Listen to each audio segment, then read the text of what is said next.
बांधवांनो नमस्कार. शिक्षक मित्र सनी देवळ जाधव या माझ्या यूट्यूब चॅनलमध्ये आपले स्वागत आहे. आपण स्वजनगणना कशी करणार आहोत महाराष्ट्रामध्ये. स्वतः आपल्या कुटुंबाची जनगणना आपण ऑनलाईन नोंदवायची आहे.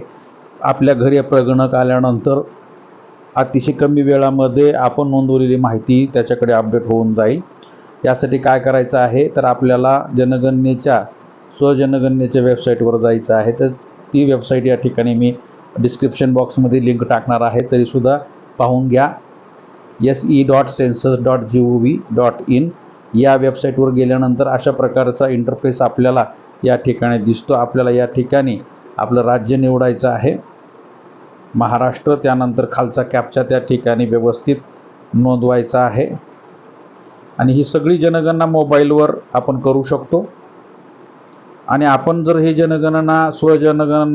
स्वघरगणना आपण जर केली तर या ठिकाणी येणाऱ्या प्रगणकाकडे जास्त वेळ द्यावा लागणार नाही. या ठिकाणी काही सूचना दिलेल्या त्या सूचना आपण वाचायच्या आहेत आणि त्यानंतर ओके म्हणून त्या ठिकाणी पुढे जायचं आहे. पुढे गेल्यानंतर आपल्याला अशा प्रकारचा इंटरफेस दिसेल. या ठिकाणी कुटुंब प्रमुखाचं नाव या ठिकाणी लिहायचं आहे. कुटुंब प्रमुखाचं नाव म्हणजे आपल्या घरातील सर्व व्यक्तींनी मिळून प्रमुख म्हणून ज्याला नेमलं त्याचं नाव लिहायचं. त्यानंतर या ठिकाणी मोबाईल नंबर टाकायचा आहे.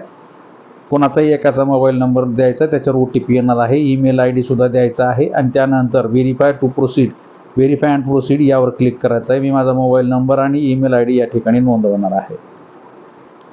आपण मोबाईल नंबर वगैरे टाकल्यानंतर त्या ठिकाणी आपल्या नोंदवलेल्या मोबाईलवर त्या ठिकाणी OTP जातो. 2 मिनिटाच्या आत तो त्या ठिकाणी आपल्याला नोंदवायचा आहे. OTP नोंदवण्याच्या अगोदर आपल्याला लँग्वेज सिलेक्ट करायची आहे. लँग्वेज आपण मराठी निवडूया. त्यानंतर या ठिकाणी OTP आपल्याला आलेला नोंदवायचा आहे.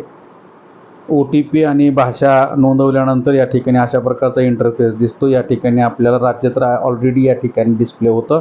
त्यानंतर आपल्याला जिल्हा निवडायचा आहे आणि आपला पिनकोड टाकायचा आहे आणि गाव आणि शहर आपल्याला मॅन्युअली या ठिकाणी नोंदवायचं आहे.